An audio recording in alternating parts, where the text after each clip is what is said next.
आज की कहानी काफी ज्यादा रोमांचक और डरावनी है। ये कहानी सुनकर आपका दिल दहल जाएगा। तो जल्दी से आप सब अपने अपने हेडफोन्स लगा लो। तो बढ़ते हैं डर की दुनिया में। राहुल और उसके 3 दोस्त आदित्य, नीरज और सिम्मी एक सुनसान हवेली में गए जो शहर से दूर जंगल के किनारे थी। यह हवेली सालों से वीरान पड़ी थी और लोग कहते थे कि वहां अजीब अजीब सी आवाजें आती है। आदित्य ने अपने बैग से एक औजा बोर्ड निकाला और मुस्कुराते हुए बोला, चलो आज आत्माओं से बात करते हैं।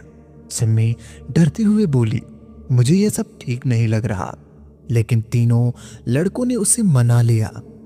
आधी रात का समय था। हवेली की टूटी खिड़कियों से ठंडी हवा का सरसराहट सुनाई दे रही थी। बोर्ड को मोमबत्तियों के घेरे कर उन्होंने रूम में अंधेरा कर दिया। जैसे ही आदित्य ने बोर्ड पर हाथ रखा, बाकी सबने भी अपने हाथ रख दिए। आदित्य ने गंभीर आवाज में कहा, अगर कोई आत्मा यहाँ मौजूद है तो हमें संकेत दो। कुछ देर तक खामोशी छाई रही। फिर अचानक बोर्ड का एडिटेशन हिलने लगा। सिम्मी ने घबराकर अपना हाथ हटा लिया। आदित्य चिल्लाया, डरो मत, सब हाथ लगाए रखो। इंडिकेटर हिलकर अक्षरों पर जा रहा था। उसने लिखा, मुझे आजादी चाहिए। राहुल ने पूछा, तुम कौन हो? जवाब आया, मैं वही हूं जो तुम्हारी दुनिया से परे है। मुझे रोका नहीं जा सकता। हवा अचानक से तेज हो गई। खिड़कियां जोर से बंद होने लगी।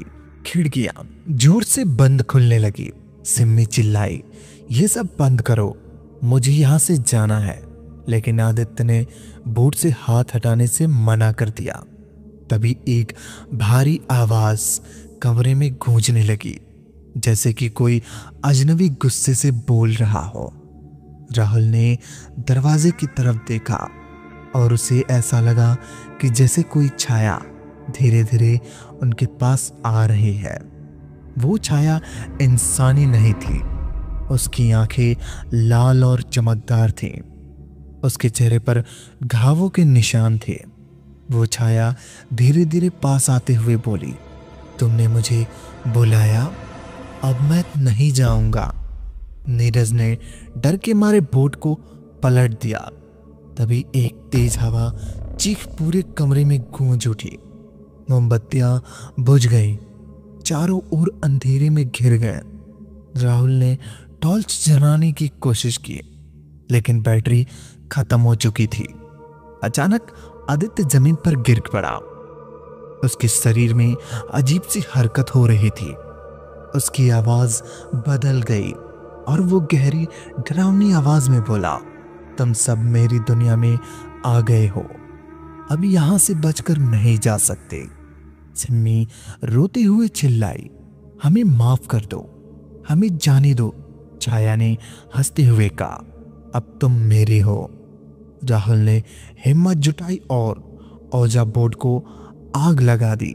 जैसे ही औजा बोर्ड आग लगने लगी, छाया जोर जोर से चीखने लगी। कमरा हिलने लगा और चारों को लगा कि यह उनकी आखिरी रात है। लेकिन जैसे ही बोर्ड पूरी तरह से जल गया, छाया गायब हो गई। हवेली फिर से खामोश हो गई। चारों किसी तरह बाहर भागे और कभी उस जगह नाम तक नहीं लिया। उसके बाद आदित्य कभी सामान्य नहीं हो पाया। वो अक्सर अजीब अजीब बातें करता और कहता, फिर आएगा। उसने मुझे छोड़कर नहीं गया। कहानी यहीं खत्म नहीं होती। क्या वो आत्मा वापस आई या कुछ और अनहोनी हुई? शायद किसी और की रात का एक औजा बोर्ड के साथ। क्या आपको औजा बोर्ड से खेलना पसंद है? अगर आपको मौका मिले तो क्या आप उससे खेलना चाहोगे? कमेंट में ज़रूर बताएं। और ऐसी ही कहानी सुनने के लिए मुझे सब्सक्राइब और फॉलो कर ले, तब तक के लिए धन्यवाद। मिलते हैं फिर एक और नई कहानी में।